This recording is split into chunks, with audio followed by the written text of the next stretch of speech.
زمونږ د والد صاحب جناب سراج الحق صاحب 3 بچي دي او دریم پکې زه یم. زمونږ مشر ورور ډاکټر معراج الحق ډاکټر دی او د هغې نه پس بیا د اجاز الحق صاحب هغه تعلیم حاصلوي او بیا ورپسې زما نمبر دی.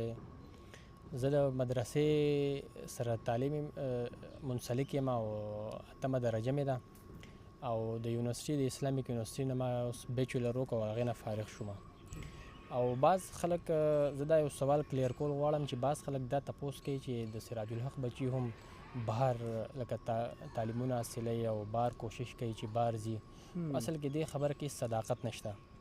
دا خبره انتهایی دروغ ده. لکه موږ په پاکستان کې د غریبانو سره هم تعلیم حاصل کو او زه خپل هم ما د مدرسې تعلیم په سخاوکوټ مردان سایډ ته حاصل کو. بیا اسلام آباد ته رالم او اسلام آباد کې ما باقي تعلیم جاری وساتو د جماعت اسلامي په مدارسو کې. جی اچھا ها تاسو مشر ورور چې کوم دی هغه ډاکټر دی یعنی ایم بی بی ایس یې کړی دی؟ جی جی بالکل ایم بی بی ایس یې کړی دی پېښور نه او اوس چې دی جاب کوي په دې حیات آباد میډیکل کمپلیکس HMC کې.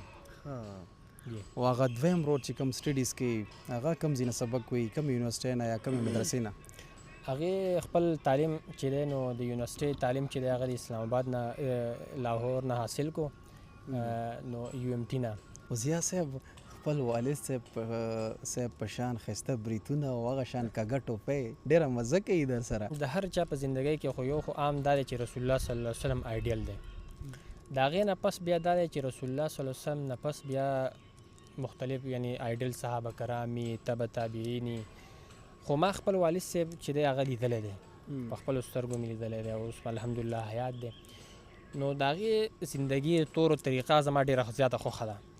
نو زه کوشش کوم چې زه خپل زندګي د والد صاحب په طور طریقه باندې جوړه کړم او د هغې چې څنګه یو د لباس تصویر دی هغه زه اپناو کړم. ځکه چې په دا خو د زموږ د پښتنو بیا د پاکستاني قومي لباس او یو شریف او یو دغه شان زندگی او انسان له پکار چې دغه شان ژوند تیر کړي. دا راته ووایه چې هغه په کور کې څنګه ژوند تیروي؟ تاسو سره غوسه موسه خو نه کوي؟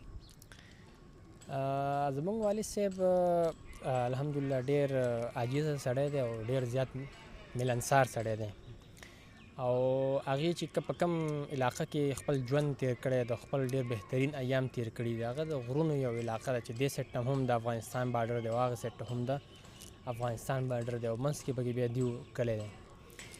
نو د هغې نه علاوه چې زموږ والد صاحب زموږ ته په کور کې ولې نه قهرېږي، د پلار په کور کې خپل ماشومان ته ولې نه قهرېږي او هغې نه پس بیا دا دی چې موږ ته هم قهرېږي کله ناکله لغزش وشي نو قهر شي چې داسې ونه کړي داسې وکړئ داسې وکړئ. په څه باندې ډېره زیاته غوسه کوي؟ اول خو زموږ والد صاحب کوشش دا کوي چې لکه خپل تعلیمونو باره کې تعلیم نه مخکې په اخلاقو باندې ډېر زیات توجه ورکوي چې انسان له پکار چې خپل اخلاق د رسول الله صلی الله علیه وسلم په شان ته وګرځوي او د هغې نه پس بیا دا دی چې په تعلیم باندې ځکه چې تربیت هم ډېر ضروري دی، تربیت هم پکار دی د انسان. واده په باره کې که تپوس وکړو سراج الحق صاحب څو ودونه کړي دي؟ زموږ والد صاحب یو واده کړی دی او الحمدلله دا دی چې یو واده کړی و هغه هم ډېر په ښه طریقه سره لکه ډېر په اسلامي طریقې سره چې کوم یو واده مطلب لکه دا ورته ویلی شي چې نباول چې کوم هغه دغه اصول دي په هغې باندې پوره کېږي. او تاسو واده کړی دی که نه؟ ما خو واده نه دی کړی خو انشاءالله کله به کې؟ بس اوس خو که څنګه درس نظامي روانه دیني څنګه تعلیم ختم شي انشاءالله اراده به مې. او نور دوه چې کوم وروڼه دي هغوی شوي دي که نه؟ د هغوی نه دي شوي خو د هغوی هم بس انشاءالله ډېر زر